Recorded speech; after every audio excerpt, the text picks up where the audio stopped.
السلام عليكم حبايب قلبي. اخبار حضراتكم ايه؟ يا رب باذن الله تكونوا بالف خير.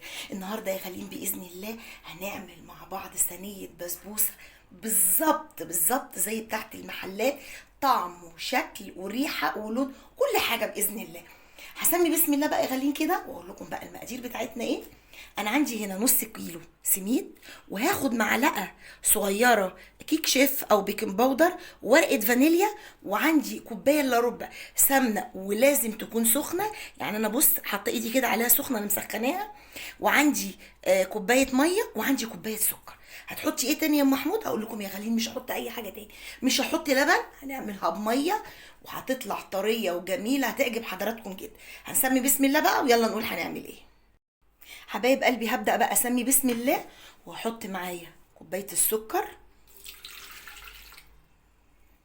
هحط كمان كوباية الا ربع سمنة، وطبعا لو انا دي زبده صفرة، ولو سمنه بلدي طبعا هتبقى احلى واطعم، لان السمنه بتخلي طعمها حلو قوي. هحط بقى معايا كوبايه السكر، وطبعا السميدي اللي معانا مش محطوط له اي اضافات. هاخد بقى الخليط بتاعنا الحلو دوت واضربه في الخلاط كده. حبايبي انا حطيت كل المكونات بتاعتي في الخلاط، اللي هي ايه يا ام محمود؟ اللي هي كوبايه الا ربع سمنه، وحطيت كوبايه سكر، وحطيت كوبايه ميه، وهسمي بسم الله بقى واضرب الخليط بتاعنا دوت في الخلاط. لازم السكر يدوب خالص، واتفقنا لازم تكون السمنه انا مدفياها على البوتاجاز مش سخنه قوي، بس برضو تكون سخنه يعني، بس مش الايه، مش ان انا بسخنها زياده عن اللزوم. اتفقنا كده. هفضل اضرب فيها، انا عايزه السكر يدوب خالص. هضربها وارجع لحضراتكم تاني عشان الصوت يغلي كده. يا غاليين انا خلاص ضربت المكونات بتاعتنا في الخلاط. هحط بقى معاكم كده ادي نص كيلو السميد اللي مش محطوط له اي اضافات. خلاص كده نص كيلو ده بيبقى بمعدل بالظبط 3 كوبايات. هحط عليه ورقه فانيليا اهي. كمان انا عندي هحط له معلقه بيكنج باودر مش كبيره قوي يعني. بيكنج باودر بصوا يا غاليين يعني اهي، شايفين اهي، انا ما كملتش المعلقه. اتفقنا كده بس. وهقلب بقى الخليط بتاعنا الاول ده كده، مش هحط اي حاجه تاني. ليه هحط الميه؟ الميه بتخلي البسبوسه اطرى واحلى عما بحط اللبن. هحط بقى كده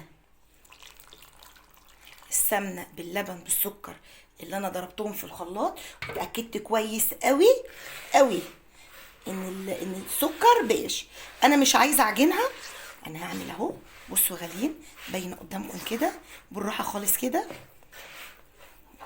هوريكم برضو السمك بتاعها يبقى عامل ازاي، مش هدعكها قوي زي ما اتفقنا، بس حلو قوي كده. لو دعكت فيها اكتر من كده هتنشف معايا، وانا مش عايزاها تنشف، انا عايزاها تطلع زي بتاعت المحلات بالظبط. ايه رايكم بقى في الجمال ده؟ شايفين الخليط بقى عامل ازاي؟ هو ده السمك اللي انا عايزاه. اتفقنا كده على بقى الصينيه بتاعتنا الحلوه دي. انا دهنه الصينيه كده اهي يا غاليين، كنت دهناها سمنه، بس بصوا بقى عشان الجو ساقع السمنه عملت ازاي على طول، عشان نشفت على طول. عشان كده بقول لازم يا غاليين السمنه بتاعتنا نكون مسخنينها على البوتاجاز. اتفقنا كده. وهسمي بسم الله بقى وانزل الخليط بتاعنا ده كله. انا معرفش انتوا شايفين مني كده ولا لا، اهو. ننزل بقى الخليط بتاعنا ده كده اهو، كل حاجه فيها كده هنزلها بسم الله. واتفقنا مش عايزين يعني ايه نبس فيها كتير، عشان كل ما هنبس فيها كل ما العجينه بتاعتنا او اسفه البسبوسه بتاعتنا دي السميد يعني هينشف مننا اهو. اتفقنا كده بالراحه قوي كده، همشيها واحده واحده بس كده اهو. بس هي كده ما تسوتش. طب انا عايزه اسويها، هقول لكم بقى دلوقتي احنا هنسويها. بصوا يا غاليين انا هعملها كده. انا عايزه اساوي السطح بتاعها اهو، او كده. بصوا كده اهو. انا اسفه طبعا على الصوت، بس انا عشان اعرفكم. بصوا بقى اهي، او في الارض شايفين. بصوا بقى كده وشها تساوى ازاي، مش عارفه باينه قدام حضراتكم كده اهي. هي كده اتسوت قوي قوي كده. بس عندي انا هنا بقى لوز، هبدا بس اعمل شكل حلو كده اهو، شكل بس كده حلو للبسبوسه القمر بتاعتنا دي. هكملها عشان ما اطولش على حضراتكم الفيديو وارجع لكم تاني يا غاليين. حبايب قلبي انا كده خلصت الصينيه بتاعتنا. هحطها باذن الله بقى في الفرن على درجه حراره 200، يعني اعلى ما بنسوي الكيكه بحاجه بسيطه. ليه انا عايزه الفرن سخن؟ عايزاها اول ما تخش تتشمع على طول وتستوي معانا، لاني انا لو دخلتها والفرن بارد هتبدا البسبوسه تنشف معايا، وطبعا احنا مش عايزينها كده. اتفقنا كده يا حبايبي؟ حطها في الفرن، واول ما تطلع من الفرن على طول هقول لحضراتكم هنعمل ايه. اتفقنا كده؟ بس انا احطها في الفرن وارجع معاكم بقى نعمل العسل. رجعت لكم تاني بقى يا غاليين. انا حطيت كده البسبوسه في الفرن، هحط معايا بقى كوبايه ونص سكر اهو. انا طبعا بعاير بالكوبايه دي، شايفينها؟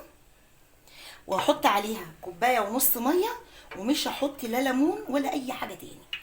اهي ادي كوبايه ونص سكر، هحط عليهم كوبايه ونص ميه، وادي النص بتاعنا اهو، وهحطه بقى على البوتاجاز اهو. بصوا يا غاليين، وادي كوبايه ونص ميه، احطه بقى على البوتاجاز وهقلبه تقليبه بسيطه. هقلبه معايا كده تقليبه بسيطه، وهحطه على البوتاجاز. انا مش عايزاه يعني انا مش عايزاه يتقل زي العسل بتاع الكنافه. عسل البسبوسه عادة يا غاليين، مش عادة، هو على طول المفروض العسل بتاع البسبوسة بيبقى أخف من العسل بتاع الكنافة. فأنا هحطها، هتغلي غلوتين بس كده، غلوتين ثلاثة بمعنى أصح، واروح طافية عليها على طول. أنا مش عايزة السكر بتاعنا يقل، اتفقنا كده؟ أو يتقل. هحطها بقى على البوتاجاز، وأول ما تطلع الصينية بإذن الله هوريها لحضراتكم. حبايب قلبي طبعا انا بعتذر لكم، لاني انا لما الصينيه طلعت وجيت اسقيها بالشربات بتاعها، للاسف الكاميرا فصلت فهي ما جابتهاش يعني. بس انا قلت برضو اوري لحضراتكم. انا كنت طبعا مغطيها اهو. انا كده بقالي حوالي يعني ربع ساعه، هي لسه سخنه برضو. انا طلعتها من الفرن وسقيتها بالعسل زي ما قلت لحضراتكم، العسل سخن وهي كانت طالعه سخنه خالص، فسقيت الاتنين مع بعضيهم وغطيتها حوالي بالظبط يعني قولوا بتاع نص ساعه ربع ساعه كده يعني، هتبقى حلوه قوي. فانا دلوقتي هي لسه طبعا لسه سخنه، يستحسن لما تتقطع وهي بارده، بس انا قلت ايه برضو اوريها لحضراتكم. فبعتذر لكم تاني بقى ان انا ما وريتها لكمش لما طلعت من الفرن. اسمي بسم الله الاول كده واقطعها كده قطعه حلوه. ايه رايكم بقى يا حبايبي كده في الجمال والحلاوه بتاعتنا دي؟ بصوا يا غاليين، طريه خالص ازاي، بصوا ما شاء الله، طريه خالص ازاي، جميله جميله جميله. بتمنى يا رب ان كنتوا تجربوا الوصفه البسيطه بتاعتي دي وبالتكات الحلوه اللي انا قلت لحضراتكم عليها، واشوفكم باذن الله يا حبايب قلبي في فيديو جديد. وقبل ما انهي الفيديو ما تنسونيش في اللايك والاشتراك في القناه وتفعيل زر الجرس عشان يوصل لحضراتكم كل جديد. اسيبكم يا حبايب قلبي في رعايه الله، والسلام عليكم ورحمه الله.